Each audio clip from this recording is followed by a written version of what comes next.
novembrové sichravé ráno poslala mama do lekárne, pršalo, vonku bolo proste hnusné počasie.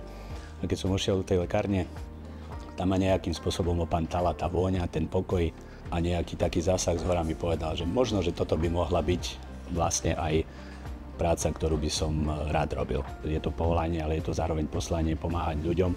Tých zážitkov vlastne pre nás lekárnikov, ktorí sme denodenne vlastne za tárou, je v podstate viacero a pre nás je najväčším zadozučinením, ak nám príde pacient poďakovať za dobrú radu. Bodaj by ich bolo, dá sa povedať, denodenne čo najviac.